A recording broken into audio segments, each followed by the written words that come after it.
Assalamualaikum warahmatullahi wabarakatuh. Jumpa lagi dengan saya Dani Rawan pada mata kuliah praktik pengukuran. Eh, Pada kesempatan kali ini kita sudah masuk pada pertemuan keempat, yaitu tentang pengukuran eh, linear, linear ya, atau pengukuran langsung ya, pengukuran langsung. Baik. Yang disebut dengan pengukuran linear atau pengukuran langsung yaitu adalah jika kegiatan atau pelaksanaan dalam pengukuran itu alat ukur atau hasil ukurnya langsung bisa dibaca. Contohnya mistar itu ya, mistar baja. Mistar baja itu kalau kita mengukur panjang itu langsung bisa dibaca berapa panjangnya dengan menggunakan mistar itu. Terus kemudian eh, contohnya lagi vernier kaliper atau jangka sorong. Ya, jangka sorong. Itu kan juga jika kita mengukur dengan menggunakan jangka sorong itu hasilnya langsung bisa kita lihat. Jadi kalau disebut dengan alat ukur linear atau alat ukur langsung itu adalah jika hasil dari pengukuran itu bisa langsung dibaca. Oke, apa aja alat ukur linear itu? Nah, ini materi dari Ahas Honda Motor Honda ini sangat bermanfaat untuk menambah pengetahuan kita tentang alat ukur yang digunakan pada industri. Oke, kita lihat ya. Pertama, alat ukurnya adalah berupa mistar baja atau istilahnya setel rule. Itu fungsi untuk mengukur jarak free play atau jarak bebas. Contoh penggunaannya ya, untuk mengukur jarak bebas throttle cable ya, untuk mengukur jarak bebas rem belakang, untuk mengukur jarak bebas handle kopling dan mengukur jarak bebas rantai roda. Oke, kita lanjutkan.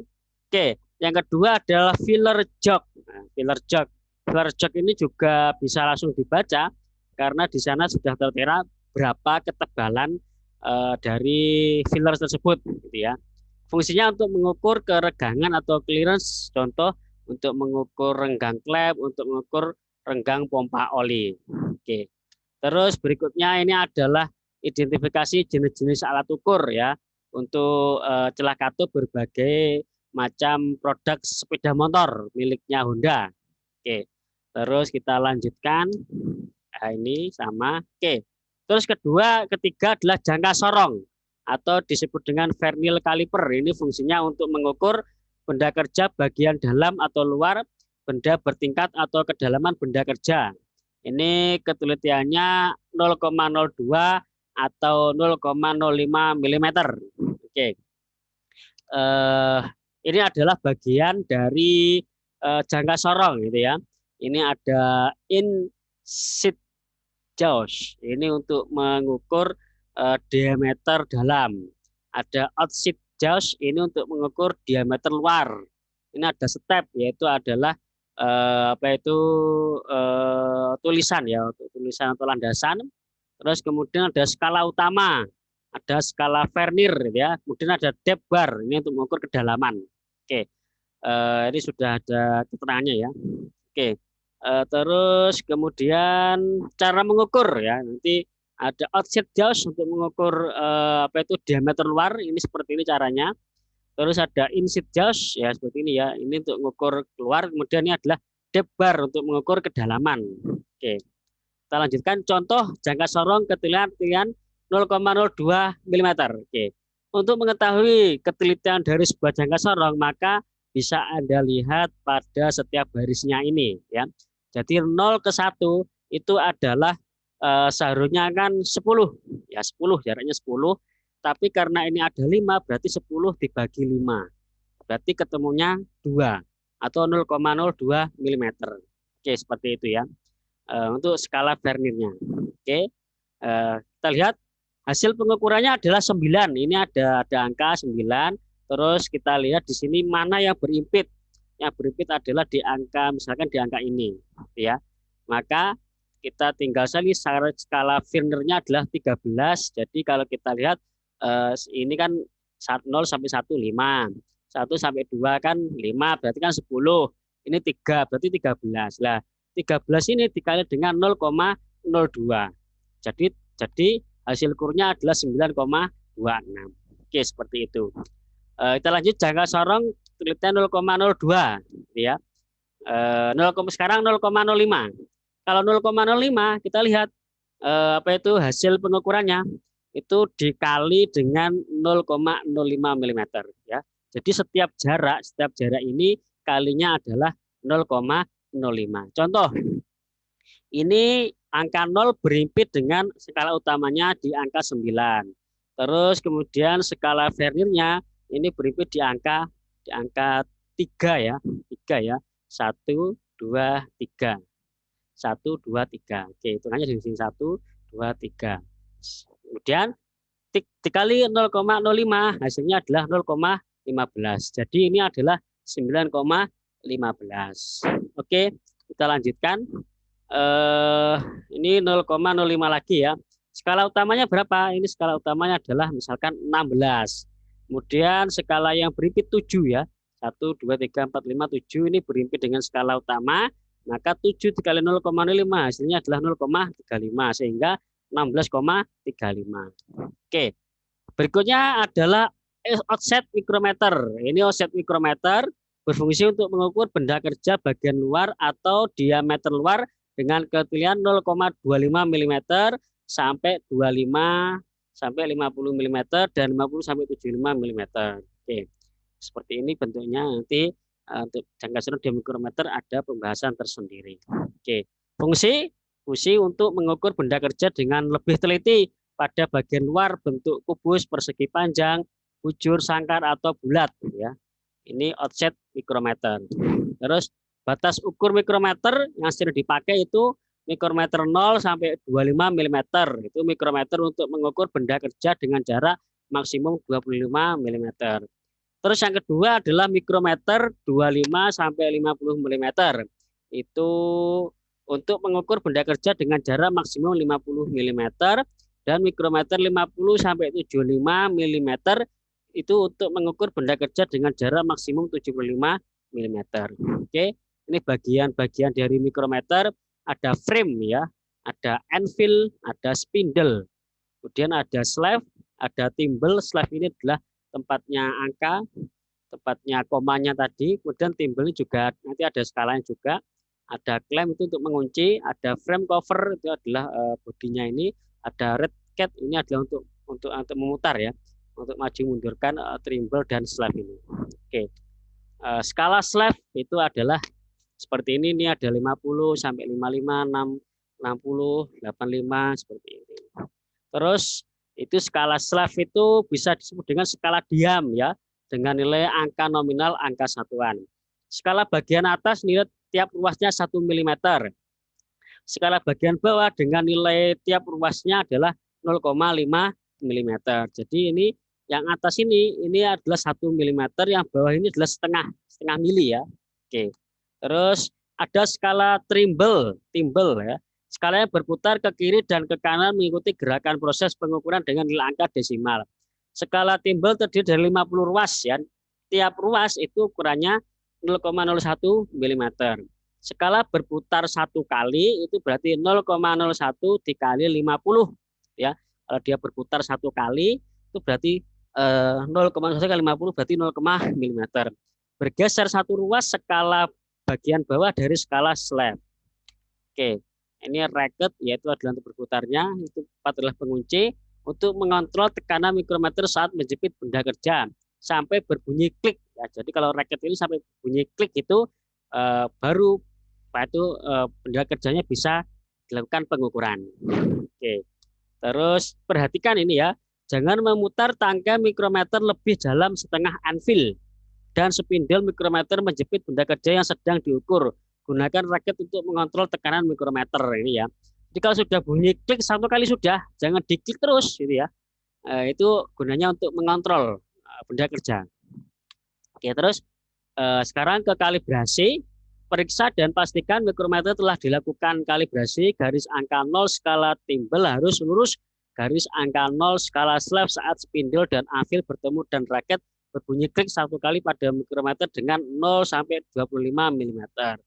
Dan berikutnya jika belum tepat, lakukan penyetelan dengan memutar tangkai mikrometer pada bagian skala timbel menggunakan kunci mikrometer. Dan yang keempat, untuk mikrometer batas ukur lebih besar, gunakan batang kalibrasi dan garis angka 0 skala timbel harus lurus garis angka batas ukur terendah. Contoh, batas ukur 25 sampai 50 mm. Garis angka 0 skala timbel harus lurus dengan garis angka 25 pada skala slab. Oke, pengukuran. Posisikan benda kerja tegak lurus dengan spindle dan anvil mikrometer. Putar tangkai mikrometer sampai spindle dan anvil mikrometer menyentuh benda kerja. Putar raket sampai berbunyi klik satu kali. Dan untuk membaca hasil ukur, baca skala slab dengan melihat garis skala di sebelah kiri skala timbel. Kemudian baca skala timbel dengan melihat garis skala yang lurus dengan garis horizontal skala slab. Kemudian menjumlahkan hasil pengukuran skala slab dan skala timbel. Oke, ini cara membaca hasil ukur. Oke. Hasil pengukuran skala slab-nya ini 6 ya. Skala slab-nya ini 6, kemudian skala timbelnya adalah 15 atau 0,15. Jadi ini hasilnya adalah 6,15. Jadi ini lurus ya. Ini lurus dengan angka 15, berarti ini adalah di angka 6,15. Oke. Cukup mudah ya. Nanti di mikrometer ada apa itu prakteknya tersendiri. Oke. Berikutnya ini contoh ini ya. Ini 6,5. Skala slab-nya 0,5, timbelnya 10. Ya, jadi atau 0,10. Jadi itu adalah 6,60. Oke. Terus cara membaca mikrometer, ketelitian 0,01 mm ya. Nah, ini kalau ketelitiannya sampai 1000 mili, 1/100. 0,01. 1/1000 ya. 1/1000 mili. Ini gimana caranya? Yaitu adalah skala slab ini misalnya seperti ini. Skala slab-nya 7. Kita lihat 5, 6, 7. Skala slab-nya 7. Oke, terus kemudian skala timbelnya 0,15. 0,15. Kemudian skala desimalnya adalah 0,009. Kita lihat ini ya. 0,009. Oke, B2. B2-nya adalah 0,009. Sehingga hasil bentuknya adalah 7,159. Oke. Kita lanjutkan. Oke, ini ada insight mikrometer untuk mengukur benda kerja bagian dalam atau diameter dengan ketelitian mikron. Oke, terus ada torque atau kunci torsi itu untuk mengukur kekencangan torsi dari mur atau baut. Oke, terus ada ini adalah apa itu torsi? Jadi kalau di ilmu apa itu gaya atau ilmu statika dan mekanika itu bahwa torsi atau T itu sama dengan gaya kali panjang, yaitu bisa disebut dengan momen ya. Torsi itu momen ya, momen gaya kali panjang. Sehingga satuannya Newton meter gitu ya. Oke, nanti silakan untuk dipelajari lebih lanjut untuk ini. Kemudian ke standar pengencangan ini ya ada 5, 10 itu adalah pengencangan mur baut. Terus ada dial gauge itu untuk memeriksa atau mengukur kerataan permukaan bidang, kerataan permukaan serta kebulatan poros dan kerataan permukaan dinding. Bagiannya itu ada jarum panjang, kemudian jarum pendek. Jarum pendek ini adalah skala utama. Dan jarum panjang ini adalah skala satuan, itu adalah koma di belakang itu pakai skala panjang ini. Bidang sentuh ini untuk menyentuh kerataannya itu berapa itu ya. Terus kemudian cara membaca dial gitu ya. Misalkan ini misalkan ini plus 0,18. Jadi ini kalau dialnya itu adalah bergerak ke sini, maka berarti 0,18. Kalau dia bergerak ke kanan. Terus kemudian dilihat ini bagian yang kecil ini skala utama. Kalau skala utama adalah 0, dia berputar satu kali, berarti adalah satu putaran. Tapi karena dia tidak berputar, maka dia tetap pada posisi 0. Dan lihat skalanya yang ini. Ya. Skala yang ini berapa kerataannya. Tapi kalau dia geraknya adalah ke kiri, berarti adalah negatif atau min ya, min. Oke. Terus kita lanjutkan cara penggunaan dial ya. Mengukur kerataan sebuah bidang seperti ini. Kita lihat ini, kalau kita lihat ini kan skala utama, ini adalah skala koma. Kalau skala belakang ya, skala belakangnya. Oke, cara penggunaan dial nanti akan belajar kita lebih lanjut. Ini silinder gauge itu diameter bagian dalam suatu benda. Jadi hampir mirip ya dengan apa itu kerataan, ini sekaligus mengukur kerataan. Nah, ini adalah untuk mengukur diameternya. Oke, kita lihat fungsi bagian-bagiannya. Ada dial gauge, itu pada silinder gauge sama dengan dial gauge ya, yang diterangkan sebelumnya untuk mengukur kerataan. Kemudian kalau tangki gauge ini adalah untuk memegang atau mengikat dial. Oke, ada rod and fill itu untuk menambah panjang bidang sentuh. Misalnya kalau itu 50 meter kurang, 45 meter kurang dan seterusnya. Kemudian ada washer itu untuk menambah kepanjangan rod. Ini masing-masing itu 3 mm, 2 mm dan 1 mm. Oke, ini adalah misalkan mengukur blok silinder tegak lurus dengan jangka sorong. Kemudian hasil pengukuran adalah 53,25 mm. Oke, terus kita lanjut. Ini untuk setting alat silinder gauge ya, posisi jarum pendek pada angka 1. Pada angka 1. Terus kemudian proses pengukuran gitu ya. Nah, itu diambil dulu ininya, dipasang, kemudian dimasukkan ke dalam silinder box. Terus nanti akan dibaca posisi pengukurannya dari atas, tengah, dan bawah. Terus ini adalah cara membacanya. Posisikan pada angka 0 dulu, kemudian baru bisa dibaca. Oke, ini untuk milimeter ya, jadi sesuaikan dulu panjangnya. Dia menggunakan 2 alat ukur, yaitu adalah mikrometer, terus kemudian sama dial gauge. Terus contoh hasil pengukuran adalah seperti ini. Jarum bergerak ke kanan dari angka 0 berarti diameternya lebih kecil atau sebaliknya. Oke, terus nah ini proses pengukuran ya, jadi jangka sorong diukur, kemudian dibaca dengan dial indikator, kemudian dimasukkan alatnya, kemudian dimasukkan ke dalam silinder, dibaca langsung, kemudian bisa digunakan dengan berapa kedalamannya, bisa digunakan dengan milimeter. Oke. Berikutnya adalah alat ukur langsung ya, langsung yang bisa dibaca. Berikutnya adalah alat ukur pneumatik. Yang pertama adalah fungsi compression gauge, itu fungsi untuk mengukur tekanan kompresi pada silinder. Satuannya PSI, kilogram per sentimeter persegi, dan bar. Yang kedua adalah tear gauge, itu fungsinya untuk mengukur tekanan ya, untuk mengukur tekanan ban.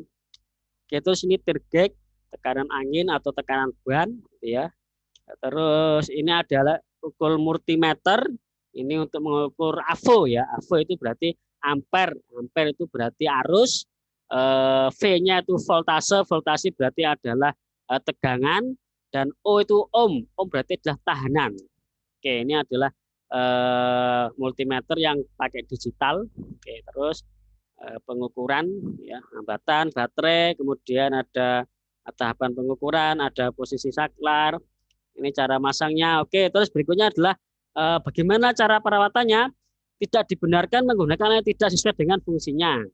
Terus selesai pemakaian harus dibersihkan, mengembalikan peralatan ke tempat semula dengan teratur, tidak memukul dengan benda lain saat dipergunakan. Terus apabila tidak dipakai dalam jangka waktu yang lama, untuk menghindari korosi maka alat dilumasi oli baru atau disemprotkan WD-40. Ini WD-40 itu cairan ya.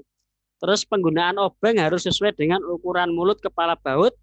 Selanjutnya penggunaan kunci harus sesuai dengan ukuran mur dan baut.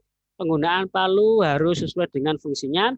Dan yang terakhir tidak dibenarkan menggunakan tang yang tidak sesuai dengan fungsinya. Jadi kalau kita sudah tahu, jadi misalkan mengukur diameter luar, berarti ya pakai jangka sorong. Kalau itu diameter dalam, pakai jangka sorong yang bagian dalam. Kalau ukur ketebalan, kedalaman, berarti dia pakai jangka sorong tapi yang bagian pengukur kedalaman itu. Oke. Mungkin itu saja yang bisa saya sampaikan. Semoga bermanfaat.